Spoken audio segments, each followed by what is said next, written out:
Welcome to this month's instructional video series focusing on dolls around the world. We will focus on 3 different types of dolls in this 2-part series.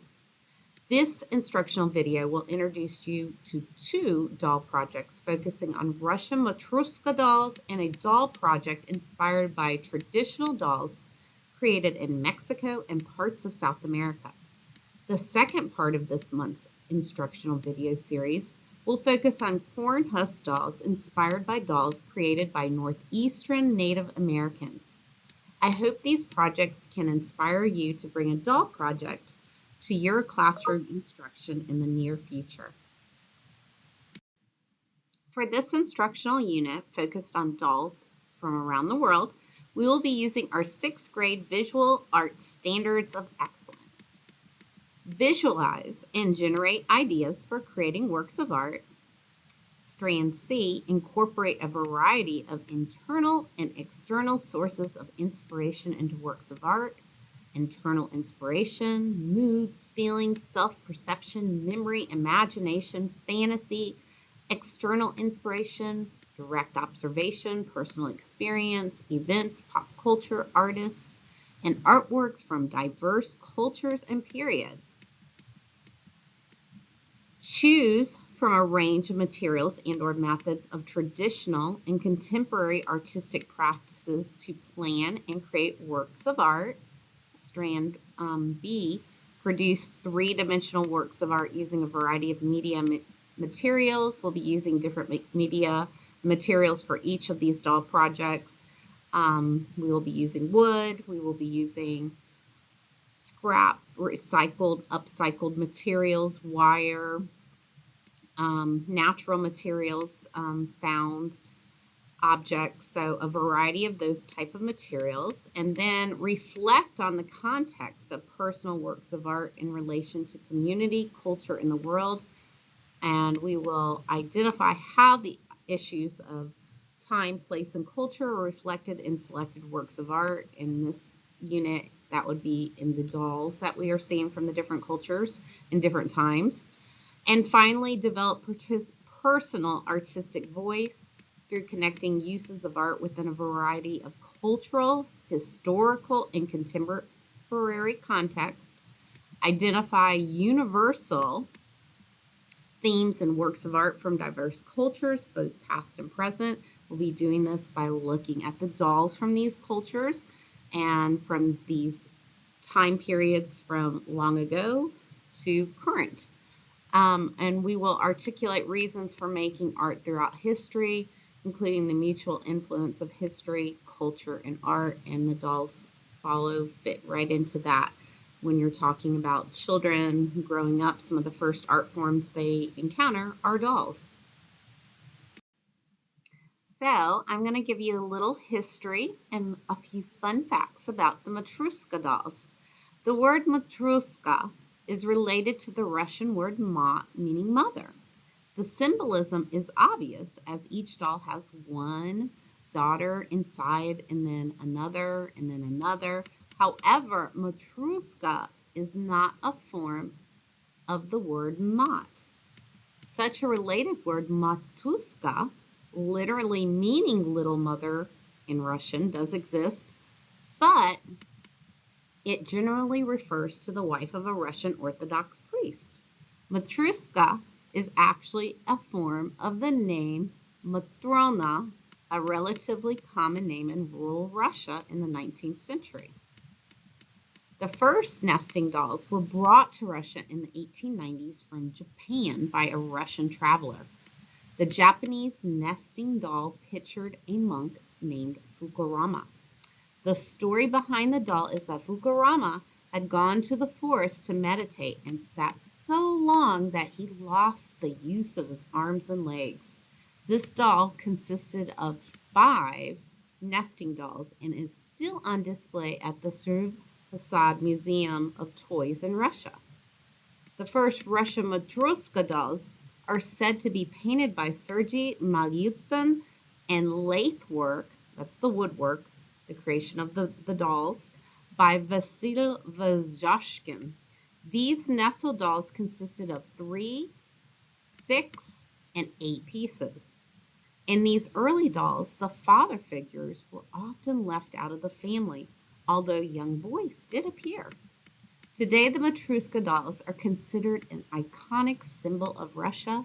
These dolls are still made using the same woodworking techniques and painting techniques, but now consist of a variety of themes and shapes. So the supplies you will need to create a traditional Matryoshka wood nesting doll set are visual and verbal journals, wood nesting doll blanks. You can find those very inexpensively online, acrylic paint, paintbrush assortment, water pods, art mats, paint markers, permanent fine tip markers, and clear acrylic gloss spray. So when I do this project with my students, we go over the different histories involved in the Matryoshka dolls and the different designs and how it's evolved throughout Russian art and history. So I have the students create a series of sketches with some kind of unified theme. They don't have to keep it traditional like in the traditional Russian Matryoshka dolls, but they can explore different themes, ideas. Some may be excited about painting the faces on their dolls. Some might want to have dolls without faces and do something else. It's up to your child in your classroom, what they're comfortable with. But this is a great project that brings in pattern, unity, proportion. So have them think about those things when they're creating these sketches. Next, transfer the designs on the wood nesting doll blanks using a pencil. After that, you can paint a base layer of paint onto each doll. We use acrylic paints. After the base layers are dry, begin to paint fine details in with the acrylic paint and use a variety of paint brushes. You can show the children how different brushes can make different marks if you haven't already done so with your 6th graders. Next, use paint markers and thin permanent markers for very fine details, because in the faces, if they're including faces or in textile designs on the dolls, they might want to get very intricate work done, and you can do that with the fine tip markers rather than the paint brushes. Finish the completed Matryoshka dolls with a coat of gloss acrylic spray. Make sure that when you're spraying them, you undo each of the nesting dolls and have them all open so that you're not spraying and having them shut, glued permanently shut. So you want to spray that gloss coat with all of them laying out individually. Finally, use a thin permanent marker to sign the bottom of the dolls and date it. Here are several examples of Matryoshka style nesting dolls my students have recently created. You can see a variety of themes throughout the examples. Some students wanted to paint in a traditional style, others took it in an entire different direction.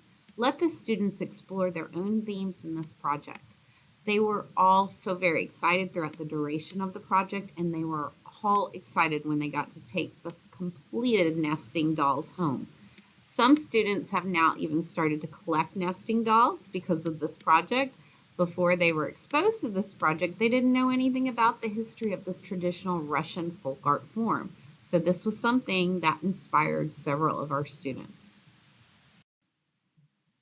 So, if you do not have the funds to purchase individual sets of wood nesting doll blanks, an alternative is to allow the students to design their own dolls and create a painting.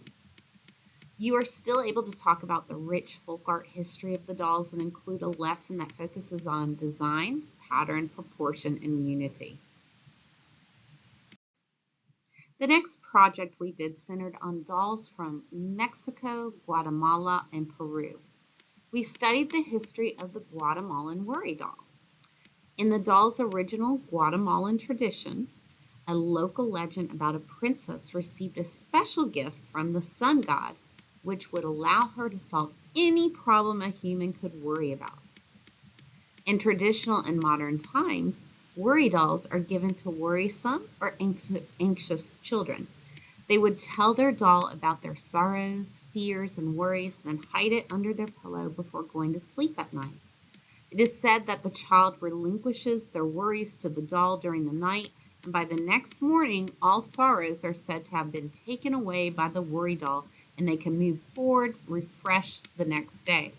The dolls were traditionally made from scraps of fabric, wire, and wood pieces.